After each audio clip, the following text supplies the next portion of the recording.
위키피디아의 공동 창립자 지미 웨일즈가 최근에 했던 이 비트코인에 대한 날카로운 비판에 대해서 얘기 한번 해볼게요. 우선 웨일즈는 전통적인 은행 시스템과 비트코인의 신뢰성을 이렇게 비교하면서요, 비트코인에 대한 의심의 목소리를 높였습니다. 그는 처음에 농담으로 사실 얘기를 시작했는데 은행 비밀번호를 잊어버려서 전 재산을 잃어버린 그런 얘기를 하다가 사실 그런 일은 없었다. 왜냐하면 은행은 제대로 작동을 하지만 비트코인은 그렇지 않기 때문이다 라고 마지막에 덧붙였죠. 이 발언에 대해서 암호화폐 커뮤니티가 상당히 격분을 했고요. 특히 테더의 CEO, 이 파올로 아르도이노는 위키피디아가 결국 이 분산화된 대안으로 대체될 것이라고 예측하기도 했어요. 그렇지만 재미있는 사실은 이 웨일즈 자신도 2014년에 비트코인에 발 잠깐 담그고 약간의 투자했었고요. 그 당시에 이에 대해서 흥분을 좀 나타내기도 했었고요.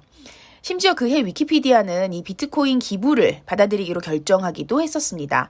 근데 시간이 흘러서 2017년에 그때 비트코인 강세장 닥쳤을 때 웨일즈 태도는 굉장히 극적으로 바뀌었는데 그는 투자자들한테 이 비트코인을 엉터리라고 강조를 하면서 비트코인의 주류 유용성에 대해서 의문을 제기했죠.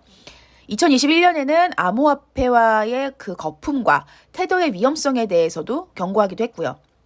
그리고 올해 위키피디아의 모회사인 이 위키미디어 재단, 이 위키미디어 파운데이션은 환경적 우려로 인해 암호화폐 기부를 중단하겠다고 발표했습니다.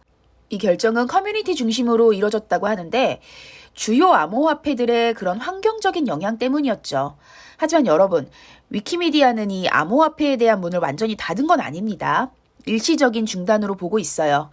이런 지미 웨일즈의 변화와 위키미디어의 결정에 대해서 어떻게 생각하시나요?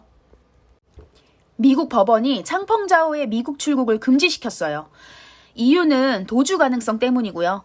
사실 창펑자오는 예전에 미국을 떠나서 그 아랍에미리트로 가는 문제를 두고 검찰과 변호인 사이에서 큰 논란이 한번 있었는데 결국 법원이 지금 검찰의 손을 들어준 겁니다.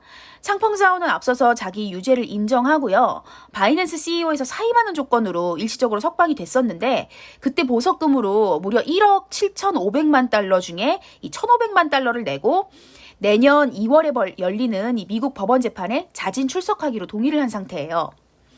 근데 미국과 UAE 사이에서 지금 범죄인 인도 협정이 없기 때문에 이 창펑자오가 UAE에 있으면 다시 미국으로 송환하기가 어렵다는 것이 검찰 측의 주장 배경입니다.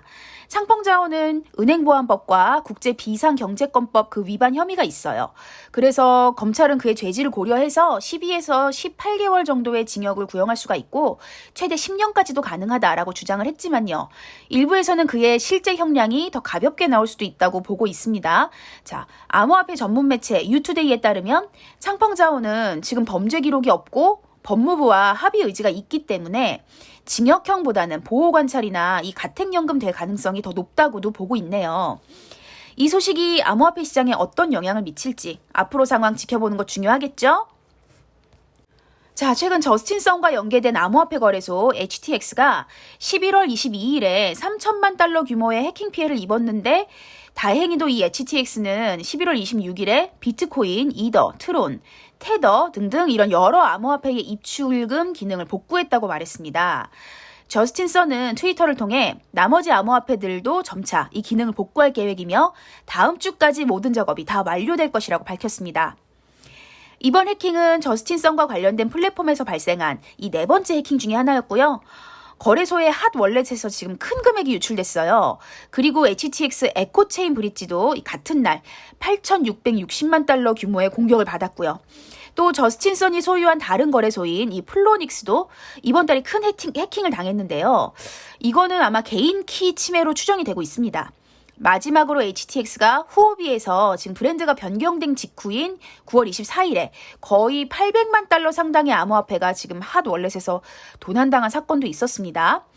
이 모든 사건들 지금 암호화폐 시장에서 보안 문제 다시 한번 상기시켜주는 그런 사례들이죠.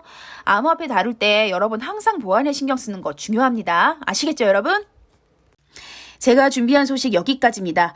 여러분 이해하기 어려운 부분이나 궁금하신 거 있으시면요. 위에 보이는 제 번호로 문자 하나 남겨주세요. 제가 한 분 한 분 답장 드리겠습니다. 네, 여러분 감사합니다. 다음 영상에서 뵙겠습니다.